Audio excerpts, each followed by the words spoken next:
Hello friend, एक बार फिर से आपका स्वागत है मेरे इस यूट्यूब चैनल ओके जी के चैनल में। तो दोस्तों, आज अपन पढ़ेंगे थोनथुएट जलवायु वर्गीकरण, जो एग्जाम की दृष्टि से बहुत ही महत्वपूर्ण है दोस्तों। तो शुरू करते हैं वीडियो को। अगर दोस्तों आप मेरे चैनल पर पहली बार हो तो चैनल को सब्सक्राइब करें और वीडियो पसंद आती है वीडियो को लाइक एंड शेयर भी करें, ताकि आने वाली हर वीडियो का नोटिफिकेशन आपको प्राप्त हो सके। तो शुरू करते हैं वीडियो को। राजस्थान की जलवायु को थोनथुएट के द्वारा तापमान, वाष्पीकरण और वर्षा के आधार पर 4 भागों में बांटा गया है। कितने भागों में दोस्तों? यानी कि जो थोनथुएट का जो जलवायु वर्गीकरण है उसके अनुसार जलवायु को तापमान, वाष्पीकरण व वर्षा के आधार पर कितने भागों में बांटा गया है? 4 भागों में बांटा गया है। ठीक है दोस्तों, एक बार फिर से देखते हैं। थोनथुएट के अनुसार जो जलवायु है उसको तापमान, वाष्पीकरण व वर्षा के आधार पर 4 भागों में बांटा गया है। ठीक है दोस्तों। अब दोस्तों, जो थोनथुएट के अनुसार जो 4 भाग है उनको अलग अलग अंग्रेजी के वर्ड द्वारा प्रदर्शित किया जाता है। ठीक है दोस्तों, जो उपाद्र प्रदेश है उसे सी से प्रदर्शित करते हैं, अर्ध शुष्क वाला प्रदेश उसे डी से प्रदर्शित किया जाता है और शुष्क प्रदेश है उसे ई से प्रदर्शित किया जाता है। ठीक है दोस्तों, और जो फिर CAW जो है दोस्तों उसे सी से प्रदर्शित किया जाता है, यानी कि ये वाला CAW इसे बोलते हैं उपाद्र प्रदेश। क्या दोस्तों? उपाद्र प्रदेश। ठीक है, फिर डी से 2 प्रदेशों को प्रदर्शित किया जाता है। एक तो है दोस्तों DAW। कौन सा? DAW, जिसे अर्ध शुष्क प्रदेश कहा जाता है। और एक है जो DBW, जो शुष्क व अर्ध शुष्क भाग है। और फिर इससे जो प्रदर्शित होता है EAD। कौन सा? EAD, इसे बोलते हैं शुष्क कटिबंधीय जलवायु प्रदेश, जो यानी कि शुष्क प्रदेश है। ठीक है दोस्तों, अब अपन देखते हैं कि जो शुष्क कटिबंधीय जलवायु प्रदेश है उसमें कौन कौन से जिले आते हैं। ठीक है दोस्तों, तो जो पहला है दोस्तों वह शुष्क कटिबंधीय जलवायु प्रदेश, ये वाला, जिसे EAD के नाम से जाना जाता है। EAD, ये वाला प्रदेश। ठीक है दोस्तों, EAD में जो आते जिले वो आते हैं जैसलमेर, बाड़मेर व जोधपुर। कौन सा? EAD में जो आता है, यानी कि जिसे बोलते हैं शुष्क कटिबंधीय जलवायु प्रदेश, इसमें जो आते हैं दोस्तों वो आते हैं जैसलमेर, बाड़मेर व जोधपुर। ठीक है दोस्तों, फिर है दोस्तों DBW। कौन सा? DBW, जिसमें जलवायु पाई जाती है शुष्क व अर्ध शुष्क, कुछ सूखा कुछ अर्ध सूखा। ठीक है, यानी कि शुष्क भी होती है और अर्ध शुष्क भी होती है। तो इसे DBW से प्रदर्शित किया जाता है। इसका जो विस्तार पूछे तो वह बीकानेर, चूरू, गंगानगर व हनुमानगढ़, यानी 4 जिले आते हैं। किसमें? DBW में। यानी कि शुष्क व अर्ध शुष्क प्रदेश में कितने जिले आते हैं? बीकानेर, चूरू, गंगानगर व हनुमानगढ़। ये किसके अनुसार है? थोनथुएट के अनुसार। ठीक है दोस्तों, फिर जो तीसरा प्रकार आता है दोस्तों वो आता है DAW। कौन सा? DAW, जो अर्ध शुष्क प्रदेश है। कौन सा? अर्ध शुष्क प्रदेश है, और जिसमें जो विस्तार है उसमें है दोस्तों अलवर, भरतपुर, धौलपुर व दौसा। कौन कौन से? ABCD, ये ट्रिक है दोस्तों। जो अर्ध शुष्क प्रदेश है थोनथुएट के अनुसार DAW, उसमें कौन कौन से जिले आते हैं? एक तो अलवर, भरतपुर, करौली व धौलपुर, ABCD। ठीक है, फिर है RSTU का मतलब होता है राजसमंद, सिरोही, टोंक व उदयपुर। ये जिले भी किस में आते हैं? DAW में आते हैं, यानी कि अर्ध शुष्क प्रदेश में आते हैं। ठीक है, फिर है दोस्तों जयपुर। कौन सा? जयपुर। ठीक है दोस्तों,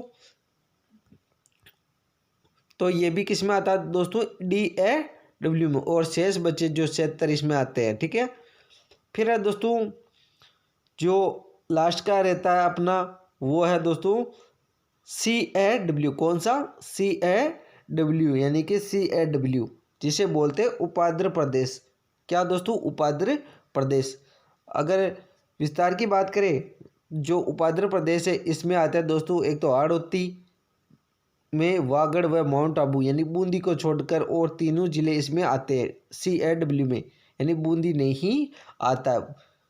हाड़ौती में कौन कौन से आते हैं? एक तो कोटा, बारा व झालावाड़। बूंदी भी आता है लेकिन इसमें बूंदी नहीं आता। उसके बाद में वागड़ के प्रदेश डूंगरपुर, बांसवाड़ा व प्रतापगढ़ और माउंट आबू सिरोही, ये भी किस में आता है दोस्तों? CAW में आते हैं। ठीक है दोस्तों,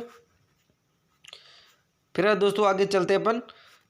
थोनथुएट का सबसे बड़ा जलवायु प्रदेश DAW है। कौन सा दोस्तों? DAW। ध्यान रखना, थोनथुएट का सबसे बड़ा जलवायु प्रदेश कौन सा है? DAW। ठीक है, वापस एक मानचित्र के माध्यम से देखते हैं दोस्तों।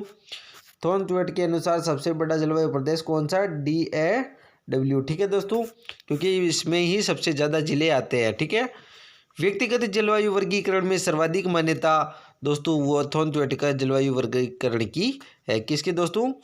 जो व्यक्तिगत जलवायु वर्गीकरण में सर्वाधिक मान्यता प्राप्त है, थोनथुएट का जलवायु वर्गीकरण है। ध्यान रखना दोस्तों, व्यक्तिगत जलवायु वर्गीकरण में सर्वाधिक मान्यता थोनथुएट के जलवायु वर्गीकरण में है। ठीक है, एक बार इस जो थोनथुएट का जो जलवायु वर्गीकरण है उसे अपन एक बार फिर से देखते हैं, ताकि आपको अच्छे से समझ में आ सके और याद हो सके। ठीक है दोस्तों, जो थोनथुएट का जो जलवायु वर्गीकरण प्रदेश है, ये दोस्तों तापमान, वाष्पीकरण व वर्षा पर आधारित जलवायु वर्गीकरण है, जिसे 4 भागों में बांटा गया है।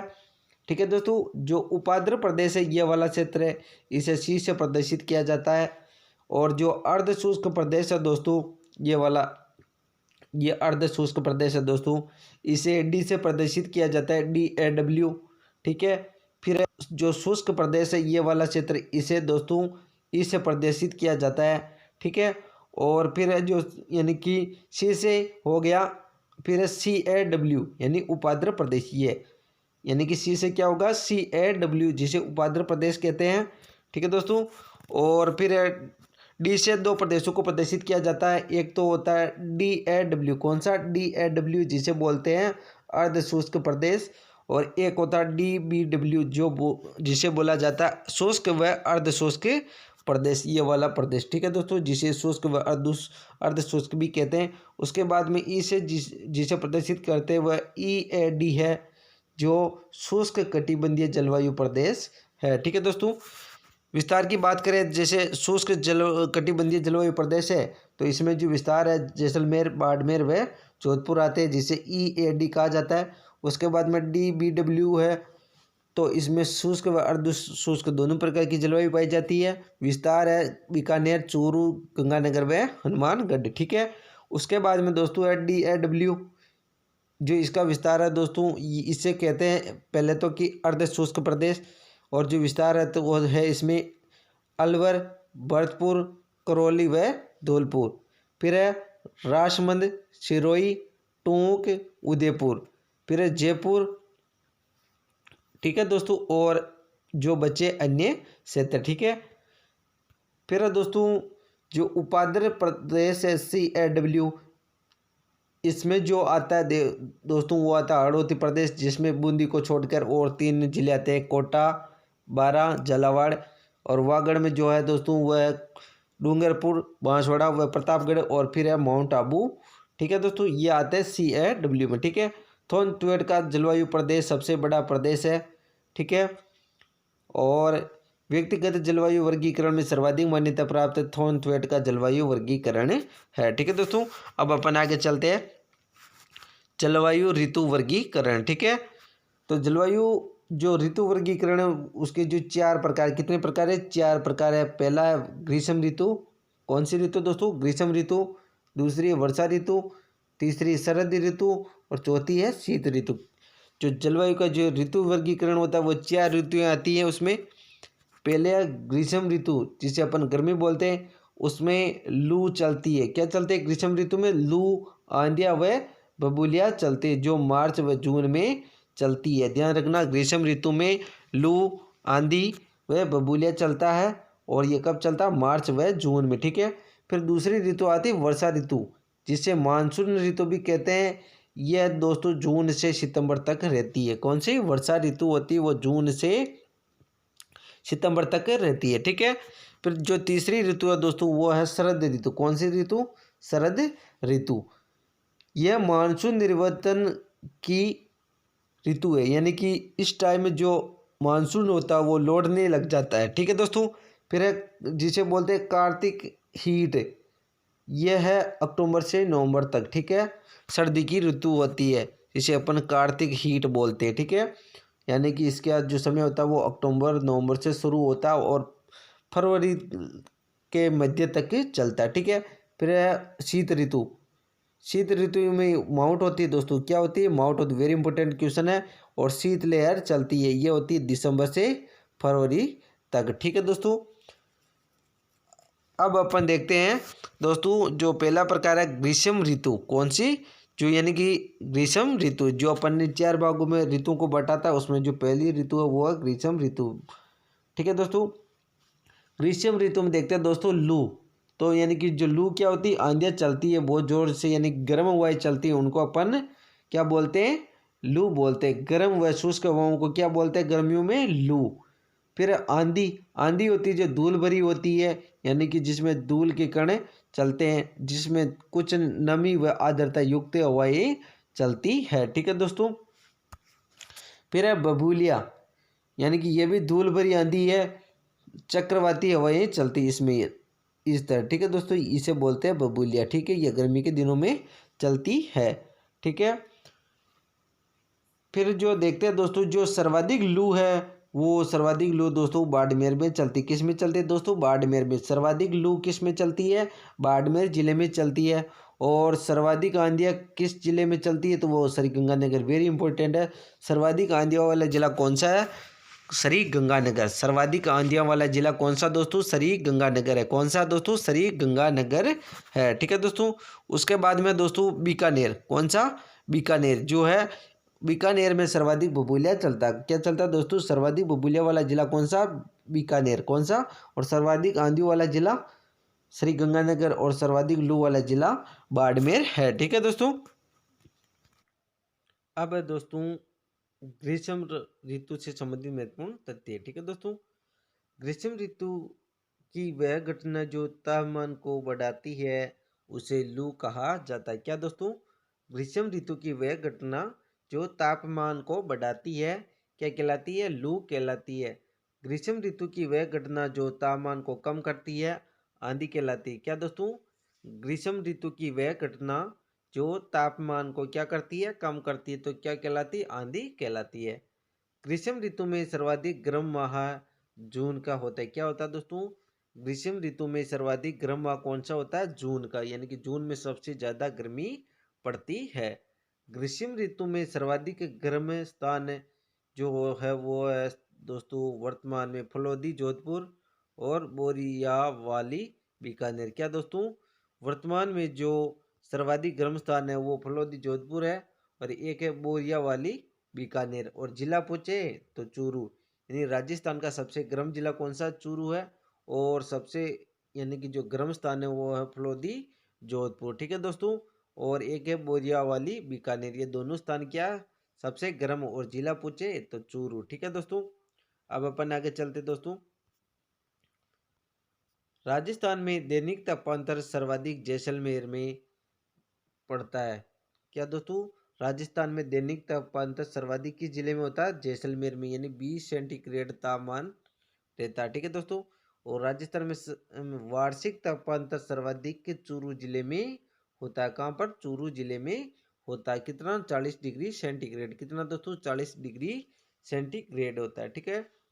वापस बोल रहा हूँ, राजस्थान में दैनिक तापांतर सर्वाधिक दोस्तों वो होता है जैसलमेर में, और राजस्थान में वार्षिक तापांतर सर्वाधिक होता है चूरू जिले में, ठीक है दोस्तों। अब अपन आगे चलते हैं दोस्तों वर्षा ऋतु। कौन सी ऋतु? वर्षा ऋतु, ठीक है दोस्तों। मानसून शब्द की उत्पत्ति मौसम शब्द से हुई है। जो मानसून शब्द है दोस्तों उसकी उत्पत्ति किससे हुई है? मौसम शब्द से। और मौसम शब्द ये अरबी भाषा का शब्द है। किस भाषा का दोस्तों? अरबी भाषा का शब्द है। जनक कहा जाता है अल मसूदी को। किसको? अल मसूदी को, यानी कि जो मौसम शब्द है उसका जनक कहा जाता है। अर्थ क्या है दोस्तों इसका? मौसमी हवाओं की दिशा में परिवर्तन जो जल से स्थल की ओर होता है। क्या दोस्तों? मौसमी हवाओं की दिशा में परिवर्तन जो जल से स्थल की ओर होता है उससे क्या बोलते हैं दोस्तों? मौसम बोलते हैं, ठीक है। वापस देखते हैं वर्षा ऋतु को। जो मानसून शब्द है उसकी उत्पत्ति दोस्तों मौसम शब्द से हुई है। भाषा पूछे तो मौसम शब्द अरबी भाषा का शब्द है, और जो मौसम शब्द है उसकी जनक पूछे तो वो है अल मसूदी। कौन? अल मसूदी। और मौसमी हवाओं की दिशा में परिवर्तन जल से स्थल की ओर होता है, ठीक है दोस्तों। ऋतु में परिवर्तन। मानसून का नाम है दक्षिणी पश्चिमी मानसून, यानी जो हिंद महासागर से उड़ता है। जो राजस्थान में जो मानसून उड़ता है वो कहाँ से उड़ता है दोस्तों? हिंद महासागर से, यानी कि दक्षिणी पश्चिमी मानसून। ठीक है दोस्तों, जो हिंद महासागर से उड़ता है। फिर है मानसून की तिथियां। क्या दोस्तों? मानसून की तिथियां। मानसून की तिथियां दो प्रकार की होती है, एक आगमन तिथि और एक है निवर्तन तिथि। ठीक है दोस्तों, जो देश में जो मानसून की तिथि है वो 1 जून होती है। क्या दोस्तों? 1 जून, यानी कि जो भारत में जो मानसून का आगमन होता है वो 1 जून को होता है, जबकि राजस्थान में मानसून का आगमन होता है 15 जून को। कितने जून को दोस्तों? 15 जून को राजस्थान में मानसून का आगमन होता है, जबकि भारत में कब होता है? 1 जून को। ठीक है, मानसून जो दोस्तों मालाबार तट पर के केरल में प्रवेश करता है, यानी कि भारत में तो मानसून कब कहाँ पर प्रवेश करता है? मालाबार तट केरल पर। ठीक है, और राजस्थान में मानसून का प्रवेश होता है बांसवाड़ा व डूंगरपुर। कहाँ पर? बांसवाड़ा व डूंगरपुर पर। ठीक है दोस्तों, वापस देखते हैं दोस्तों, जो मानसून की आगमन तिथि होती है वो देश में 1 जून को होती है, और कहाँ होती है? मालाबार तट केरल में। ठीक है दोस्तों, जबकि जो राजस्थान में मानसून का आगमन होता है 15 जून, कहाँ होता है? बांसवाड़ा व डूंगरपुर में। ठीक है, निवर्तन तिथि। अगर निवर्तन तिथि की बात करें तो देश में अगर जो मानसून लौटने का समय वो 31 अक्टूबर, और राजस्थान की बात करें तो वो 27 से 30 सितंबर। ठीक है दोस्तों, यानी कि जो भारत में जो मानसून लौटता है वो 31 अक्टूबर को लौटता है, और राजस्थान में 27 से 30 सितंबर को वापस लौट जाता है मानसून। ठीक है दोस्तों, आगे चलते हैं अपन। फिर है देश में मानसून सबसे पहले अंडमान निकोबार यानी 25 मई को पहुंचता है। कहाँ पर? देश में मानसून सबसे पहले कहाँ पहुंचता है? अंडमान निकोबार द्वीप समूह में। कब? 25 मई को। कब दोस्तों? 25 मई को। देश में मानसून सबसे अंत में जैसलमेर जिले में पहुंचता है, ये ध्यान रखना। देश में मानसून सबसे अंत में किस जिले में पहुंचता है? जैसलमेर में। कब? 15 जुलाई को। कब दोस्तों? 15 जुलाई को। ठीक है दोस्तों, वापस देखते हैं एक बार। देश में मानसून सबसे पहले अंडमान निकोबार द्वीप समूह में पहुंचता है। कब? 25 मई को। और देश में सबसे अंत में मानसून पहुंचता है जैसलमेर जिले में। कब? 15 जुलाई को। ठीक है, मानसून की प्रकृति कैसी है? तो मानसून का देरी से आना और समय से पहले लौट जाना, ये इसकी प्रकृति है। ठीक है दोस्तों, फिर है मानसून की शाखाएं। कौन सी दोस्तों? मानसून की शाखाएं, यानी कि दक्षिणी पश्चिमी मानसून, जिसकी 2 शाखाएं हैं, अरबी सागर शाखा और दूसरी है बंगाल की खाड़ी वाली शाखा। ठीक है दोस्तों, यानी कि जो दक्षिणी पश्चिमी मानसून है उसकी 2 शाखाएं, अरबी है सागरीय शाखा और बंगाल की खाड़ी की शाखा। ठीक है, जो अरबी सागर की जो शाखा है इसमें एक पश्चिमी घाट, छोटा नागपुर, हिमाचल शाखा, राजस्थान संबंधित मानसूनी शाखा भी कहते हैं इसे। ठीक है दोस्तों, वापस देखते हैं। जो दक्षिणी पश्चिमी मानसून है उसकी 2 शाखाएं, अरबी सागर और एक बंगाल की खाड़ी। अरबी सागर है उसकी 4 शाखाएं, एक तो पश्चिमी घाट, छोटा नागपुर, हिमाचल शाखा, जो राजस्थान व संबंधित मानसून शाखा है। और जो बंगाल की खाड़ी की जो शाखा है इसके 2 शाखाएं हैं, उप शाखाएं, पूर्वी हिमालय व उत्तर विशाल मैदान की शाखा। ठीक है, राजस्थान में है। फिर दोस्तों आगे देखते हैं अपन। राजस्थान में मानसून सबसे पहले अरब सागरीय शाखा हिमाचल शाखा से आता है। वेरी इंपॉर्टेंट है दोस्तों, राजस्थान में मानसून सबसे पहले अरब सागरीय शाखा या हिमाचल शाखा से आता है। अरब सागरीय शाखा से राजस्थान में अधिक वर्षा नहीं होती है, ध्यान रखना। जो अरब सागरीय शाखा है उससे राजस्थान में अधिक वर्षा नहीं होती, क्योंकि अरावली इसके समानांतर है। क्या दोस्तों? अरावली इसके क्या है? समानांतर है, इसलिए अरबिय सागर शाखा से राजस्थान में सर्वाधिक वर्षा नहीं होती है।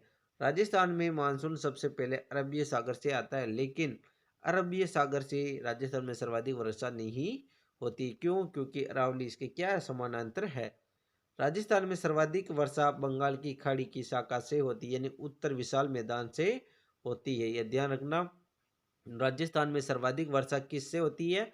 बंगाल की खाड़ी से, यानी उत्तर विशाल मैदान से होती है। ठीक है, फिर दोस्तों पूर्वाई राजस्थान में बंगाल की खाड़ी से आने वाली पूर्व की मानसून को पवनों को पूर्वाई कहा जाता है। क्या दोस्तों, पूर्वाई क्या है?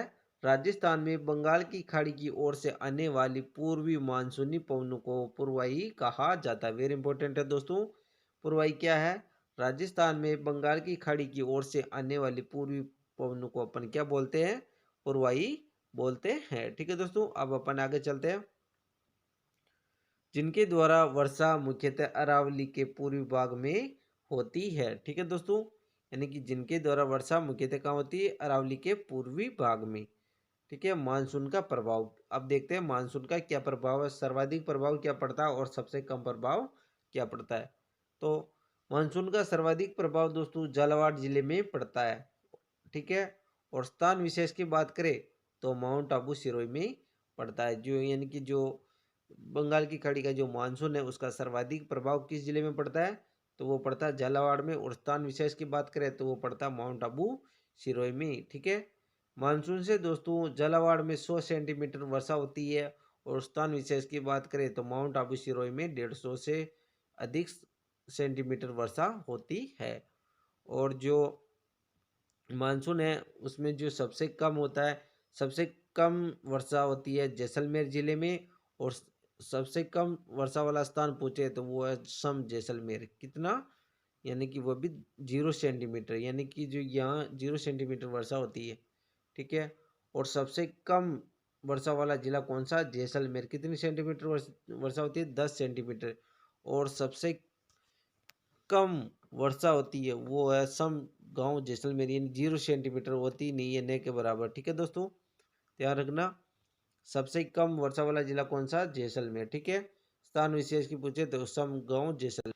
राजस्थान में औसत वार्षिक वर्षा 57.5 सेंटीमीटर या 575 मिलीमीटर होती है। ठीक है दोस्तों, ध्यान रखना दोस्तों।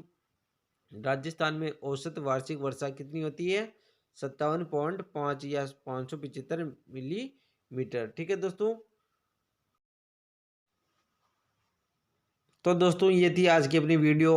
अगर वीडियो पसंद आए तो वीडियो को लाइक करें और चैनल में पहली बार तो चैनल को सब्सक्राइब जरूर करें ताकि आने वाली हर वीडियो का नोटिफिकेशन आपको प्राप्त हो सके। तब तक के लिए जय हिंद, जय भारत।